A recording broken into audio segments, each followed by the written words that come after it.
오늘 말씀 위기를 기회로 만드는 길. 위기라고 하는 말 자주 쓰죠. 사전적으로는 위험한 고비나 시기 이렇게 설명이 되어 있습니다. 한자로 보면요, 위험할 위틀기자를 써요. 이 틀기자라고 하는 것은 기계입니다. 기계할 때 그 기자인데요. 옛날에는 이제 다 기계가 나무로 만들어서 나무 목변이 있는데 이 기계를 위험한 기계 좀 말이 이상하잖아요. 그런데 이게 뭐냐면 기계를 딱 사용하면은 그 기계가 작동되는 순간에 엄청난 변화가 일어난다. 그래서 어떻게 나눠지는 어떤 그 지점이라고 하는 뜻으로도 많이 사용해요. 그래서 기회라고 할 때도 이 틀기자를 씁니다. 우리가 보통 위기라고 알고 있는 크라이시스라고 하는 영어 단어도 마찬가지입니다. 그 다음에 영어 단어를 보면 크라이시스도 첫 번째 정의가 어떤 일의 과정에서 중요한 단계나 전환점 이렇게 되어 있어요. 크라이시스를 영어 사전에 찾아보면. 그리고 이제 우리가 보통 사용하는 극단적으로 어려운 위험한 순간이라고 하는 그런 뜻으로 사용하는데 우리는 2번 뜻을 더 이렇게 일본어로 외우고 있는데 사실은 1번 뜻이 더 중요한 뜻으로 되어 있어요. 자, 이처럼 이제 한자나 또 우리나라 말이나 영어도 다 마찬가지로 이 위기라고 하는 말 속에는 새로운 또 기회가 숨어 있는 아주 중요한 고비다. 이렇게 설명을 하고 있습니다. 그렇죠. 사실 똑같은 상황인데 이게 엄청난 위험이 되고 망하는 길이 될 수도 있고 이게 완전히 새롭게 도약하는 역전의 기회가 될 수 있는 게 바로 위기라고 하는 것이에요. 위기. 오늘 말씀은 구약에 나오는 인물 중에 대표적으로 자기 인생의 그 가장 큰 위기를 새로운 역전의 기회로 만든 이야기입니다. 너무나 잘 알고 있는 다윗과 골리앗의 이야기예요. 소년 다윗이 물맷돌로 거인 골리앗을 이기는, 교회를 다니지 않는 사람들도 웬만한 사람들은 다 알고 있는 그 이야기입니다. 이스라엘이 블레셋과 전쟁을 하고 있습니다. 엘라 골짜기에서 전쟁을 하고 있는데 사울 왕과 이스라엘 군대들은 블레셋의 장수 골리앗이 너무너무 크고 대단해가지고 감히 싸워 나갈 엄두를 못 내고 벌벌벌 떨고 있는데 이 골리앗이 이스라엘을 조롱하고 심지어 하나님을 막 조롱하고 있어도 꼼짝을 못하고 있습니다. 이때 전쟁에 참전 중이던 세 형들에게 도시락을 좀 갖다주고 안부를 묻고 와라 하는 아버지 심부름을 따라서 심부름에 의해서 심부름 왔던 소년 다윗이 이 골리앗이 하나님의 이름을 모독하는 것을 보고 거룩한 분노가 일어나서 내가 골리앗과 싸우겠습니다 하고 나갔는데 이 다윗이 던진 물맷돌에 골리앗이 탁 맞아 쓰러지고 다윗이 골리앗의 목을 댕강 자르는 그런 일이 일어났습니다. 사실 다윗이 골리앗 앞에 딱 서는 그 상황 자체는 굉장한 위기예요. 그죠? 그래서 우리가 도저히 싸움이 안 되는 그런 경우를 다윗과 골리앗의 싸움이다 이렇게 이야기를 할 정도로 이거는 다윗이 절대 이길 수 없는 싸움이었습니다. 큰 위기죠. 그런데 이 일생일대의 위기를 통해서 베들레헴이라고 하는 시골에서 양이나 치고 있던 소년이 이스라엘의 군대 장관, 국방부 장관이 되고 왕의 사위가 되고 나중에 결국 이스라엘의 왕이 되는 그 첫 걸음이 된다는 것입니다. 기회가 됐다는 것입니다. 골리앗을 만났기 때문에 다윗은 만군의 여호와의 이름을 드러내고 하나님의 영광을 보게 되었다는 것입니다.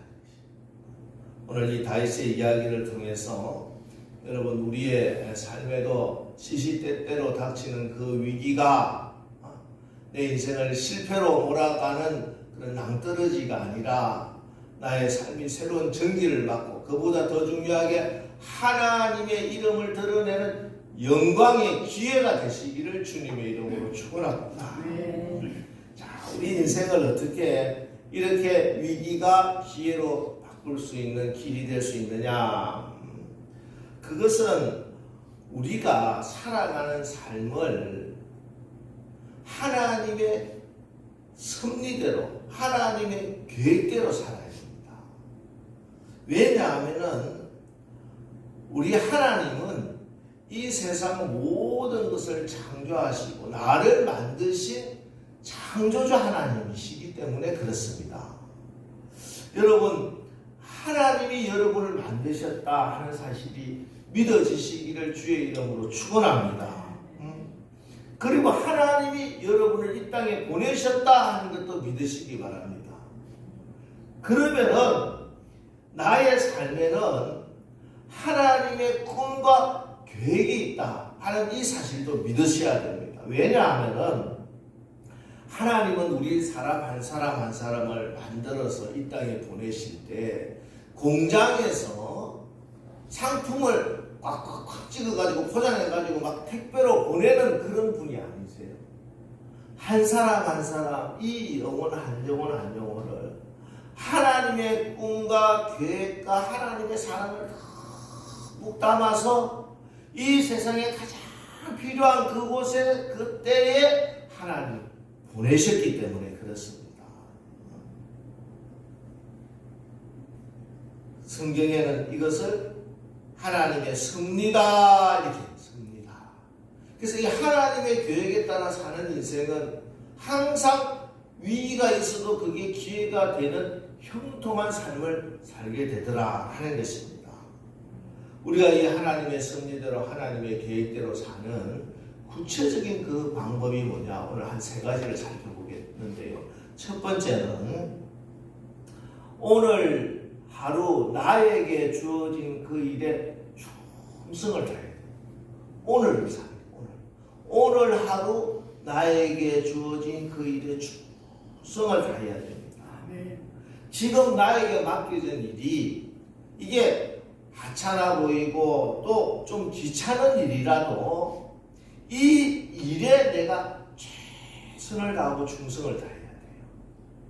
오늘 다윗이 엘라 골짜기로 가게 된 이유는 아버지의 심부름을 받았습니다. 근데 이게 큰 일은 아니에요. 그런데 하나님은 이 작은 일, 귀찮은 일, 어찌 보면 위험한 일 속에 하나님의 계획을 심어 놓으셨다는 거예요. 사실 다윗은 이미 사무엘 선지자로부터 왕으로 기름 부음을 받았습니다. 하지만 그 이후에도 어느 누구도 아버지도 이새도 형들도 다윗을 뭐 네가 왕이다 이렇게 취급을 안 해줬다니까요. 그래서 하나님께서 이제 다윗을 엘라 골짜기로 보내서 내가 이 다윗을 기름 부었노라 하는 것을 보여주시기 위해서 다윗을 엘라 골짜기로 보냈어요. 다윗은 이 사실을 몰라요. 다윗은 뭐 전쟁터를 가는데 이 기회를 통해서 내가 골리앗을 무너뜨리고 그걸 통해서 군대장관이 되고 이제부터 내 인생이 새로운 하나님의 계획에 따라 움직이게 될 것을 기도하는데 하나님이 다윗아 이번에 꼭 엘라 골짜기로 가더라 그렇게 이야기해 주시지 않았다니까. 다윗은 그냥 아버지가 오늘 형들한테 도시락 갖다 줘라 하는 아버지 말씀에 하나님께서 내 부모를 공경하라 하셨으니 아버지께서 말씀하시니까 예 하고 아버지 심부름 왔을 뿐이에요. 그런데 이 순종이 이 충성이 하나님의 뜻을 하나님의 섭리를 이루게 된 겁니다. 다윗의 아버지 이새는 8명의 아들이 있었어요. 장자 엘리압, 차남 아비나답, 셋째 삼마 이 3명은 이제 성인이 되어서 전쟁터에 나가 전쟁을 하고 있어요.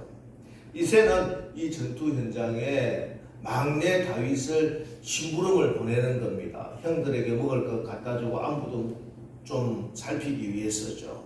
근데 여러분 조금 생각을 해보면은 왜 이새가 다른 넷째, 다섯째, 여섯째, 일곱째 있는데 막내 다윗을 보냈을까요? 시므론 보내도 전쟁터인데 그것도 체격도 크고 또 힘도 센 형들을 보내야지 왜 막내를 보냈을까? 뭐 여러 가지 생각을 할 수 있습니다만 궁극적으로 형들은 가기 싫다는 거야. 형들이 가기 싫어하니까 다시 가게 된 거예요. 쉽게 이야기하면 그거죠. 다윗은 아버지 말씀에 그냥 순종하는 겁니다. 아, 형들은 왜 안 가는데 왜 나보고 가라고 해요? 그런 말 안 하고 아버지가 가라고 하니까 예 하고 불평하지 않고 따랐습니다. 물론 다윗도 생각이 있으니까 아, 조금 이건 아닌데 싶은 마음이 왜 안 들었겠습니까? 하지만 아버지가 시키니 아버지가 하라고 하시니 예 하고 간 겁니다. 그래서 다윗은 골리앗을 만날 수 있었고 그래서 다윗은 하나님이 쓰시게 되었다는 거예요. 사무엘상 16장 다윗의 이야기가 처음 나올 때도 마찬가지입니다. 사무엘이 이스라엘 왕으로 기름을 붓기 위해서 이새의 집에 방문을 하죠. 아, 기름을 붓는다. 사무엘이 찾아왔다 해서 7명의 형들은 다 와서 옷 갈아입고 다 준비를 하고 있었어요. 하지만 하나님은 그 7명 다 택하지를 않으시는 거예요. 아니라는 거예요. 그리고 사무엘이 묻죠. 내 아들들이 다 여기 있느냐? 얘들밖에 없느냐? 그러니까 아버지가 아직 막내가 남아있는데 그는 뭐하고 있다? 양을 지키나이다. 이렇게 이야기했어요. 사무엘 3년 그 당시에 최고의 국가의 지도자입니다. 대통령이란 말이에요. 우리 집에 대통령이 찾아왔어. 그런데 다른 형들은 다 거기 식사 자리에 다 왔는데 막내는 아예 초청도 못 받았어요. 뭐하고 있느냐? 같은 시간에 들에서 양치고 있다. 왜? 그가 하는 일이 양치는 일이니까. 아버지로부터 인정 못 받고 형들로부터 사랑받지 못했지만 그는 불평하지 않았습니다. 내가 지금 나에게 주어진 일은 뭐 목동이니까 내 양을 잘 돌보는 것이다 하고 최선을 다하고 있었던 겁니다. 여러분, 하나님은요, 다윗이 골리앗하고 싸워서 이기나 지나보고 골리앗도 이기네 그래서 네가 왕이다 하지 않았다니까요. 하나님은 아무도 자기를 보지 않고 주목하지 않아도 자기에게 맡겨진 그 양치는 일을 최선을 다하고 있던 그 다윗을 보시고 저 아이에게 기름을 부으라 이렇게 하신 거예요. 착하고 충성된 자와 내가 작은 일에 충성하였음에 내가 많은 것으로 내게 맡기리니. 양치는 일이라고 심부름하는 일이라고 작은 일이라고 무시하지 않고 그 일에 최선을 다하는 그 다윗을 이스라엘을 다스리는 왕으로 세워주시는 것입니다. 여러분, 우리에게는 무슨 일이든지 그 일을 성경은 죽게 하듯 하라 이렇게 하고 있습니다. 나에게 맡겨진 일이면은 교회에서 빗자루 하나 들고 쓰는 그 일도 주님께 하는 일이다. 학생들이 학교에서 공부하는 그것도 이것도 주님의 영광을 위해서 하는 일이다. 이게 가장 중요한 거예요. 그러면 하나님이 하나님의 방법으로 하나님의 영광을 드러내신다는 거예요. 미국의 한인교회의 어느 집사님의 이야기입니다. 미국으로 이민 와서 처음에는 좀 잘 나가다가 사업장도 잘 되는데 갑자기 그 경제 위기가 닥치니까 사업이 안 되는 게 문을 닫게 됐습니다. 그래서 이 집사님이 이제 내가 하나님 이 위기 때 어떻게 해야 되느냐 작정을 하고 40일 기도를 했대요. 작정 기도를 시작했답니다. 근데 기도하면은 일이 좀 잘 풀려야 되는데 오히려 일이 안 되는 거야. 이상하게 나름대로 자신의 분야가 있어가지고 노하우가 있고 손재주도 있으니까 일자리가 그런데도 잘 안 잡히고 혹 일자리가 잡혀도 갔는데 이 주변에 사람들의 모함을 통해서 해고를 당하고 그런 일이 막 생기는 거예요. 그래도 계속 기도하면서 하나님의 뜻 가운데 내가 또 하나님의 인도함을 받아야 되겠지. 그러다가 어렵게 구한 직장에 들어갔습니다. 근데 이 직장의 주인이 내가 2호점을 저게 좀 내야 되겠는데 그 2호점을 며칠까지 오픈하겠소. 근데 날짜가 너무 급박한 거예요. 그러니까 같이 일하던 사람이 다 나가버렸어. 그러니까 사람들이 많아도 일이 힘든데 자기 혼자 나가서 자기는 간두려고 기도하는데 하나님이 마음을 주셨대요. 그 사업장을 너의 사업장으로 나의 사업장, 하나님의 사업장으로 생각하고 최선을 다해라. 그래서 간두지 않고 페이도 많지 않은데 그 일에 최선을 다했어요. 물론 굉장히 어려웠대요. 힘들고. 왜? 다른 사람은 다 해야 되는 일을 두세 사람이 해야 할 일을 혼자서 감당하니까 시간도 급한데. 그러나 이 일은 하나님께 내가 하는 일이다 생각하고 최선을 다했습니다. 종종 너무 힘들었지만 끝까지 말씀 붙들고 기도하면서 결국 정말 진짜 기적적으로 오픈하는 날 오픈이 됐어요. 놀라운 사실은 그 가게 요즘 오픈하고 나서 2달 만에 그 가게를 인수하게 됐어요. 그 모든 일들은 다 설명할 필요 없어요. 어쨌든 하나님 됐어요. 그래서 지나가고 나서 생각을 해보니 하나님께서 그때 왜 내가 직장을 간두게 되었는지 또 사람들에게 모함을 받고 그 회사에서 나오게 되었는지 또 일이 부담스럽다고 나의 동료들이 다 회사를 간두게 된 일들 혼자 힘으로 최선을 다할 수밖에 없어서 그래서 가게를 오픈하게 했던 일들 다 하나님의 섭리고 기도하며 포기하지 않아서 하나님께서 이 일을 이루어 주셨구나 하는 것을 깨달아서 크게 감사를 했다는 간증을 들었습니다. 여러분 작은 일이라도 오늘 나에게 주어진 그 일에 최선을 다할 뿐입니다. 우리는 하나님의 모든 뜻을 알 수는 없어요. 그러나 나를 향한 하나님의 계획이 분명히 있고 지금 이 시간과 공간도 하나님이 주인이시다는 것을 믿는다면 내가 이 일에 최선을 다하고 하나님께 하듯 내가 사람을 대하고 그 일을 하면은 하나님이 하나님의 일을 행하실 줄 믿습니다. 두 번째로 우리의 정체성을 분명히 내가 누군가 who I am 내가 누구냐? 자, 다윗과 골리앗이 지금 싸움을 합니다. 근데 그 내용을 조금 굉장히 긴 내용인데 다윗하고 골리앗이 어떻게 싸웠다는 건 두 줄밖에 없어. 나머지는 뭐 하냐면 다윗하고 골리앗하고 서로 막 말다툼하고 막 그런 내용이에요. 설정이 계속되고 있다. 그 뭐냐 하면은 중요한 것은 다윗이 돌멩이를 어떻게 던졌느냐보다는 다윗이 어떤 사람인가가 중요하다. 우리도 마찬가지입니다. 내가 어떤 일을 했는가보다 중요한 것은 나는 어떤 사람인가 하는 것을 아는 게 가장 중요한 거예요. 그런 면에서 다윗은 내가 누군가를 늘 밝히고 있습니다. 오늘 다윗과 골리앗의 이야기 중에 가장 유명한 이야기 45절 우리 다 같이 한번 다 읽어보겠습니다. 다시 한번 시작. 다윗이 블레셋 사람에게 이르되 너는 칼과 창과 단창으로 내게 나아보니와 나는 만군의 하나님의 이름 곧 내가 모욕하는 이스라엘 군대 하나님의 이름으로 내게 나가노라. 나는 만군의 여호와의 이름 이스라엘 군대 하나님의 이름으로 나간다. 이 말은 뭐냐 하면은 나는 하나님의 군대라는 거예요. 하나님의 군대. 다윗은 골리앗을 향해서 나는 하나님의 군대 용사다. 하나님이 나의 대장 되신다. 이 전쟁은 하나님의 손에 달려있다.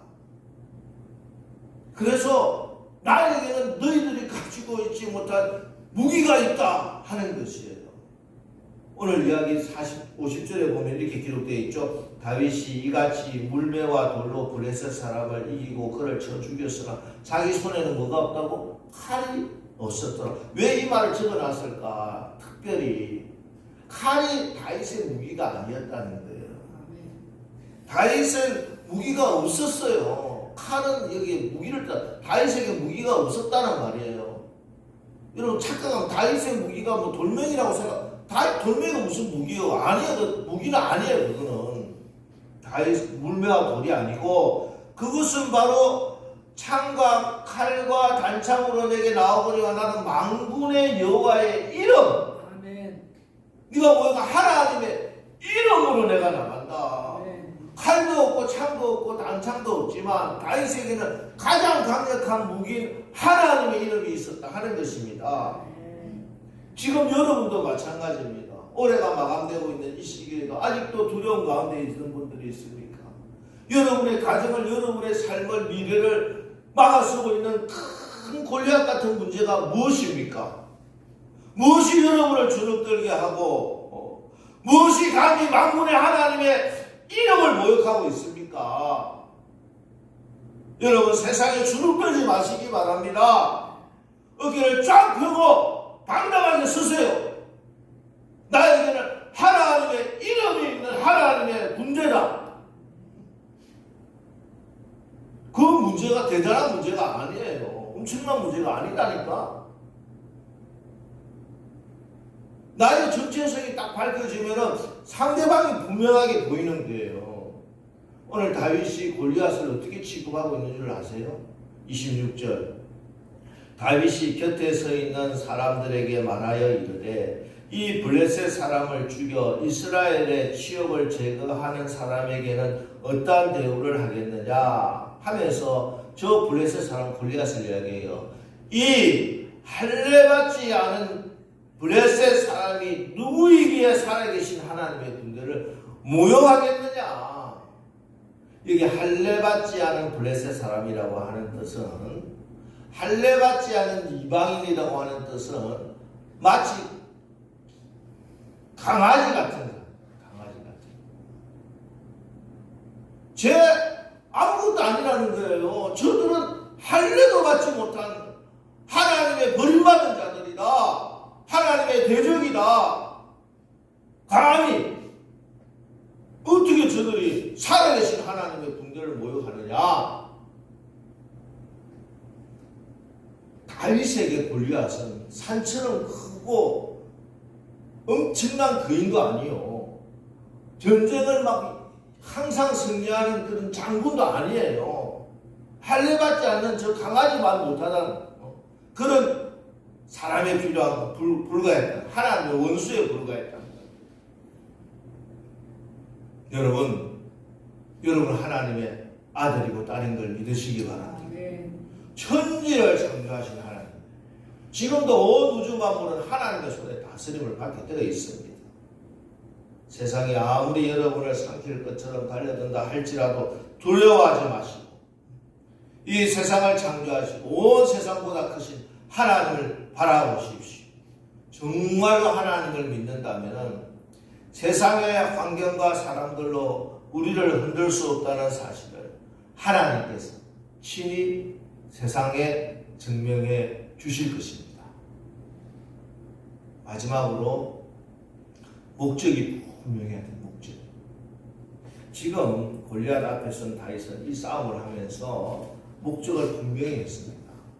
46절 47절 오늘 여호와께서 너를 내 손에 넘기시리니 내가 너를 쳐서 내 목을 베고 블레셋 군대 시체를 오늘 공중에 세워 땅의 들짐승에게 주어서 뭘 하냐? 온 땅으로 이스라엘의 하나님이 계신 줄 알게 하겠고 또 여호와의 구원하심이 칼과 창에 있지 아니함을 이 무리에게 알게 하리라. 전쟁은 여호와께 속한 것인즉 그가 너희를 우리 손에 넘기시리라. 다윗이 골리앗과 싸움을 해나가면서 분명히 한 것은 내가 왜 이 전쟁을 하느냐 하는 목적을 분명히 했다는 것입니다. 그것은 온 땅으로 이스라엘이 하나님이 계신 줄 알게 하겠다는 것입니다. 하나님 살아계시다는 것을 보여주겠다는 것입니다. 여호와의 구원하심이 칼과 창에 있지 아니함을 이 무리에게 알게 하겠다. 다윗의 소원은, 다윗의 이 전쟁에 나가는 목적은 온 땅이, 온 세상이, 저 블레셋 군인도 마찬가지고 이스라엘 군대도 마찬가지고 온 땅에 하나님 살아계시다. 하나님 살아계시다. 하나님 살아계시다. 여러분, 오늘 21일 동안에 우리 다니엘 기도에서 많은 간증이 있고 내용들이 많이 있었지만 한 내용은 다 하나입니다. 뭐예요? 하나님 살아계시다는 거예요. 지금 온 세상에 하나님을 마치 죽은 것처럼 대하고 있지만 하나님 살아계시다. 지금도 하나님 살아계시다. 살아계신 하나님을 우리가 믿는 것이고, 살아계신 하나님의 말씀을 붙들고 우리가 나가는 것이고, 살아계신 하나님께 우리가 기도하는 것이고, 살아계신 하나님은 지금도 살아 역사하십니다. 이 사태를 역전시키세요. 하나님을 자랑하게 하실 줄 믿으시기 바랍니다. 여러분, 다윗이 골리앗과 싸우는 이유는 무엇이죠? 사울과 왕은 사위가 되기 위해서? 아니에요. 다윗은 하나님의 이름을 모독하고 하나님을 조롱하고 하나님은 죽었다고 하는 저 골리앗을, 저 세상에 아무나 하나님 살아계시다. 하나님은 지금도 역사하고 계시다. 하나님의 능력을 보여주고 싶었어요. 이처럼 오직 다윗은 하나님의 명예, 하나님의 영광을 위해서 골리앗에게로 나갔던 것입니다. 그래서 하나님의 이름의 명예를 위해서 하나님이 싸워 이기주신 것입니다. 그리고 우리도 마찬가지입니다. 내가 우리의 삶의 목적을 무슨 일을 하든지 그 목적을 분명히 하기만 하면은 신앙생활뿐만 아니에요. 사업을 하시는 분은 사업도 마찬가지고, 직장생활 하시는 분은 직장생활도 마찬가지고, 공부하는 학생들은 공부하는 목적이 분명하면 됩니다. 이 일을 통해서 하나님 되심을 드러내 주시옵소서. 하나님이 지금도 살아계심을 보여주시옵소서. 이 일을 통해서 하나님이 영광을 받아 주옵소서. 그 분명한 목적이 있는 사람이 하는 모든 일에는 하나님이 하나님 되심을 친히 증명해 주시고 탄증하게 하십니다. 여러분 기억하십시오. 내가 싸우는 게 아니에요. 하나님이 싸워주십니다. 우리는 실질적으로 하나님이 행하신 그 놀라운 일을 보고 와우, 원더풀, 하나님 감사합니다. 하나님께 영광을 돌리는 그런 준비를 하고 있습니다. 하나님 어떻게 일하실까? 이 일을 어떻게, 내가 도저히 상상도 안 되는 이 상황을 어떻게 하나님이 역전시켜서 하나님이 살아계심을 드러내 주실까? 여러분, 오늘 다윗이 아버지 신부름 떠날 때도, 또 골리앗을 만났을 때도 하나님이 나를 어떻게 쓰실지, 내일 내가 어떻게 변할지는 아무것도 몰랐어요. 다윗이 알고 있는 것은 단지 하나님의 말씀, 부모님께 순종하라, 하나님 주신 말씀에 따라서 그냥 충성을 다하고, 나는 하나님의 사람이다, 나는 하나님의 군대다 하는 것을 분명히 알고, 저 상대는 기가 2배나 큰 그런 거인이 아니라 하나님을 대적하는 원수, 할례받지 못한 하나님의 원수에 불과하다는 것을 알고, 나의 삶의 목적을 분명히 하나님의 영광을 위해서 살아야 한다는 것을 알았습니다. 그래서 그 소원을 품고 기도하고 나가서 하나님이 그 소원을 이루어 주신 것입니다. 자, 이제 이번 한 주간 우리가 또 세상에 나가면, 세상은요 끊임없이 골리앗처럼 우리를 덤비고 하나님의 이름을 모독하려고 준비하고 있습니다. 절대 두려워하지 마십시오. 하나님이 이미 여러분을 그 세상에 보낼 때는 하나님의 계획과 섭리 가운데 보내신 거예요. 나에게 주어진 그 일에 말씀에 따라 충성하고 최선을 다하십시오. 나는 하나님의 용사다. 나는 하나님의 자녀다. 나의 정체성을 분명히 하고 내가 이 일을 통해서 하나님이 영광을 받으시게 나를 사용하여 주시옵소서. 하나님의 영광의 나의 삶의 목적을 분명히 하고 나갈 때 오늘 이번 한 주간 하나님께서 온 땅에 하나님이 하나님 되심을 드러내 주실 것입니다. 그렇게 오늘 한 주간 승리하는 우리 남설교회 되시기를 주님의 이름으로 축원합니다.